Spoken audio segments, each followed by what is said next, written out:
The Kaws painting here, SpongeBob SquarePants, I believe it's called.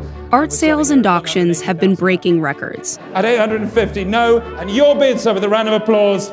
In some cases, collectors spend hundreds of millions of dollars on a single piece. $400 million is the bid, and the piece is sold.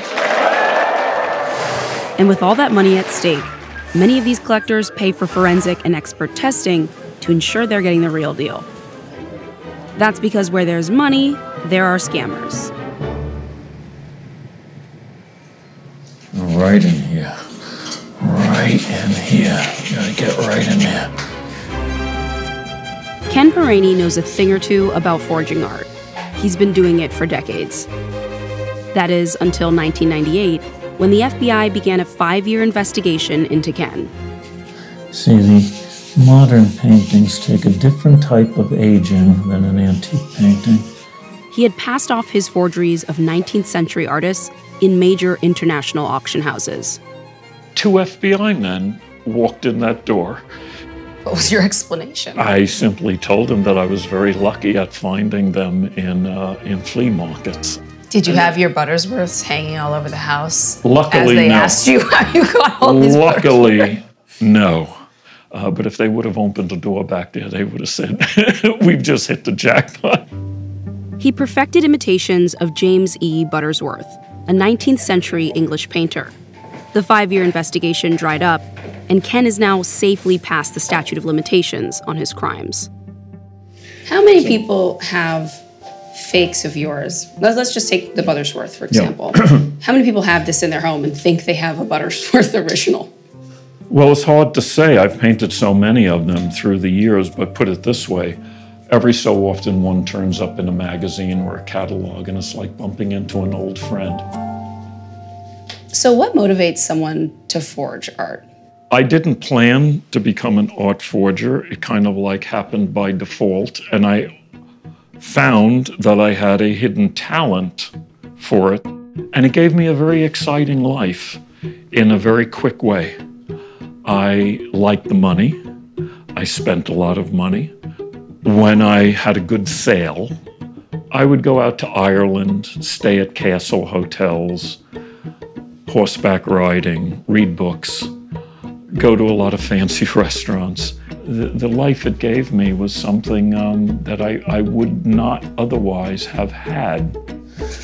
This could be a great fake right here. Really great fake. Completely original composition. Today, instead of selling his work under another artist's name, he legally sells authentic reproductions to people who want high art without the high prices.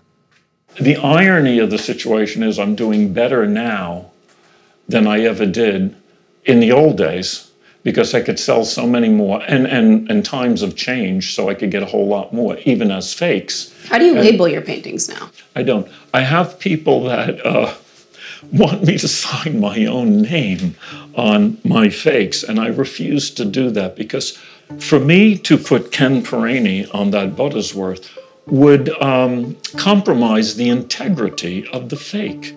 That sentence is compromise the integrity of the fake. Right.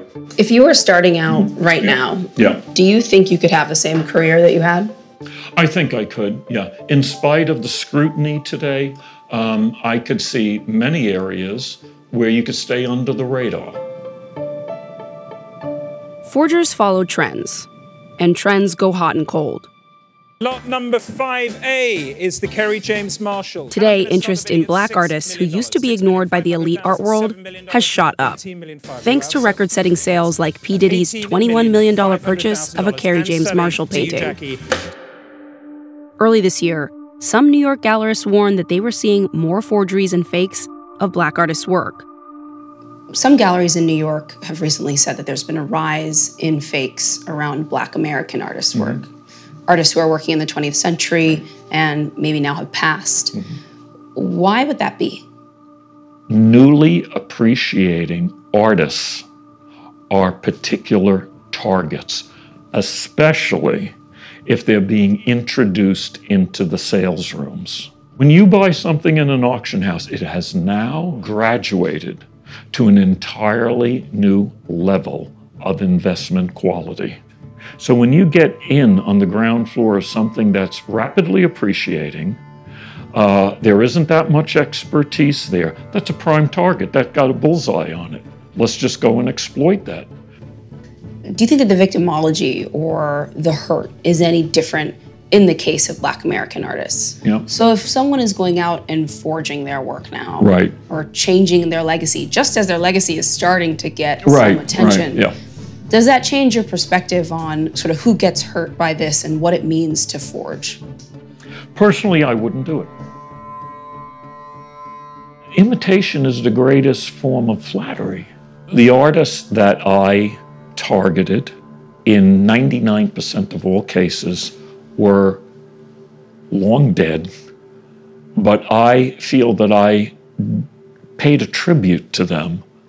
I say my work speaks for itself. You could take whatever position you want, and I will go on creating these pictures for many more years to come. And where those paintings will be 20 or 30 years from now is anybody's guess.